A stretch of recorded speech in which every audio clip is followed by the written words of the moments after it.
Odkud máte oblečení a kolik jste za něj utratila? Já takhle oblečení sbírám z různých koutů a jakdy, ale asi dneska takový nejzajímavější kousek jsou boty a ty teda stály kolem 3000. Tak bundičku tu mám z takového levného obchůdku New Yorker, byla taková akorát jednoduchá, tak tu mám ráda, tak když běhám venku. A šálička to byl dárek od kamarádky, co přijela z Nepálu. Odkud máte oblečení a kolik jste za něj utratila?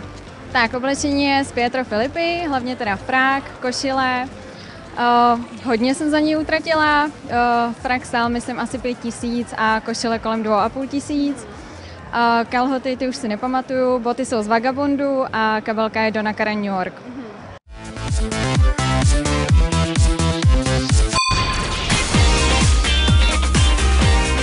No, takže například tahle vesta je z HMK, z Kolice Divided a myslím, že stála asi 900 korun.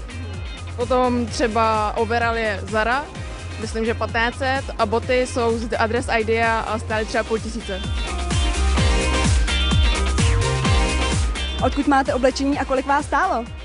Tak sako z Promodu, kabelku z Galexu, kabelka stála 2500, sako asi 1200, košile z Rizardu 700. Oblečení mám tak různě, nejvíc jsem asi pyšná na moji sukni, tu mám od návrhářky Ivy Burketový od Ivy.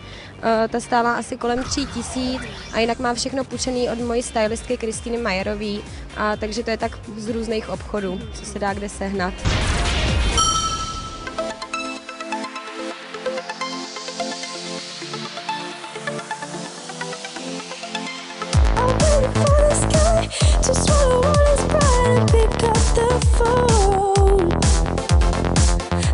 Co nejšílenějšího jste kdy měla na hlavě a jaký účes vás tenhle podzim nejvíc láká? Nejšílenější jsem měla asi modrou ofinu, bylo to někdy na střední škole, ale to je asi tak maximum, co jsem si kdy dovolila. A láká mě, no já už jsem prošla teď takovou změnou, nosila jsem vždycky ombre a teď jsem to všechno stmavila, už mě to nebavilo, takže to je taková moje vlasová budoucnost teď.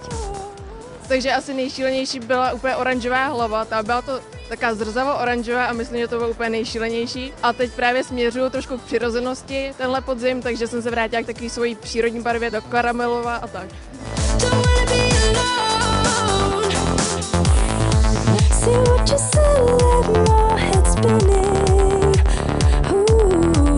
A co nejšílenějšího jste kdy měla na hlavě a jaký účes vás tenhle podzim nejvíc láká?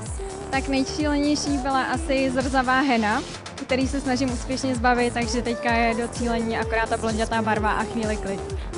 Tak nejšílenějšího na hlavě budu mít asi příští týden na Velký Pardubický, extravagantní klobouk. Šla bych do krátkých vlasů. Nejšílenější účes byl, když to bylo na akci přehlídky a měla jsem vyholenou pěšinku, tady takhle.